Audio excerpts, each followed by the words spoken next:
अरविंद केजरीवाल के इस्तीफे के बाद आसान नहीं होगी आपकी राह, नए सीएम के सामने कई चुनौतियां। दिल्ली के 3 बार के मुख्यमंत्री अरविंद केजरीवाल ने दिल्ली शराब नीति से जुड़े भ्रष्टाचार मामले में जमानत पर रिहा होने के बाद अपने पद से इस्तीफा देने का ऐलान करके सभी को चौंका दिया। केजरीवाल के इस ऐलान ने राजनीति में भूचाल ला दिया है और कई नई संभावना को जन्म दे दिया है। अव्वल तो केजरीवाल का इस्तीफा एक रणनीति का हिस्सा लगता है, जिसका उद्देश्य आगामी चुनावों से पहले आम आदमी पार्टी आपको नए सिरे से खड़ा करना है। मुख्यमंत्री पद छोड़कर शायद केजरीवाल खुद को एक भ्रष्ट व्यवस्था के खिलाफ लड़ते हुए एक शहीद के रूप में दिखाना चाह रहे हैं। उनका ये कहना है कि वह दिल्ली वासियों के नए जनादेश के साथ ही सीएम पद पर लौटेंगे। इस थ्योरी को और मजबूत करता है, ये जनता का समर्थन जुटा सकता है और आपके लिए वोटों में तब्दील हो सकता है। खासकर अगर चुनाव नवंबर में महाराष्ट्र और झारखंड के साथ होते हैं। आपके सामने कई बड़ी चुनौतियां। केजरीवाल के 2014 और 2024 के इस्तीफे में क्या क्या बदला देखें। हालांकि ये उतना भी सहज नहीं है जितना नजर आ रहा है। आपके सामने अब कई बड़ी चुनौतियां हैं। विधानसभा चुनाव से पहले एक ऐसा अंतरिम सीएम ढूंढना जो पार्टी सदस्यों के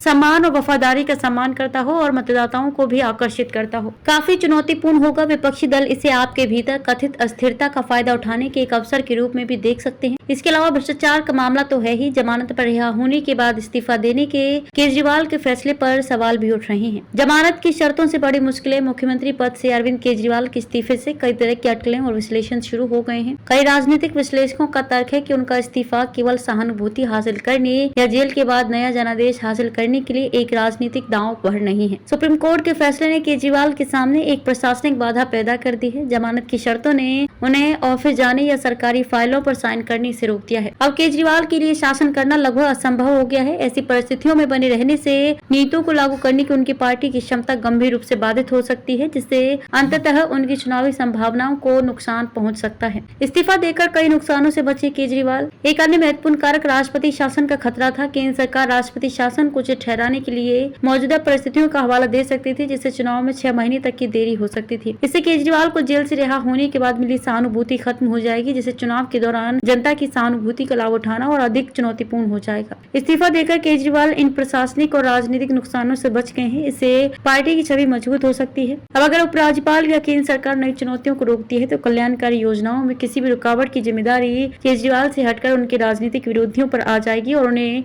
बाधक मान लिया जाएगा। कौन होगा केजरीवाल का उत्तराधिकारी? मुख्यमंत्री के रूप में अरविंद केजरीवाल का उत्तराधिकारी कौन हो सकता है, इसे लेकर अटकलें तेज हैं। आम आदमी पार्टी के भीतर केजरीवाल के प्रभाव को देखते हुए ये लगभग तय है कि उत्तराधिकारी के लिए उनकी पसंद को चुना जाएगा और बाद में उसे पार्टी विधायकों की मंजूरी मिलेगी। उत्तराधिकारी का चुनाव महत्वपूर्ण है और केजरीवाल के इस्तीफे जितना ही चौंकाने वाला हो सकता है। केजरीवाल का उत्तराधिकारी या तो वर्तमान कैबिनेट से आ सकता है या हरियाणा और दिल्ली दोनों चुनावों को ध्यान में रखते हुए रणनीतिक रूप से चुना जा सकता है। नए सीएम पर होंगी कई जिम्मेदारियां। चुने गए व्यक्ति को केजरीवाल के निर्देशों का पालन करना होगा और संकट की इस घड़ी में पार्टी की एकजुटता बनाए रखनी होगी। इसके अतिरिक्त इस उत्तराधिकारी के पास रणनीतिक रूप से उपयुक्त समय पर विधानसभा को भंग करने का अधिकार हो सकता है, जिससे बाद के चुनाव में आपको फायदा होगा। एक उपयुक्त उत्तराधिकारी का चुनाव सिर्फ सीएम की सीट भरने से अधिक महत्व रखता है। यह पार्टी के भीतर निरंतरता और स्थिरता सुनिश्चित करते हुए आपकी रणनीति और भविष्य की दिशा के बारे में एक संदेश भी देता है। अरविंद केजरीवाल का इस्तीफा और उसके बाद उनके उत्तराधिकारी की नियुक्ति एक प्रमुख राजनीतिक घटनाक्रम है। इस प्रक्रिया में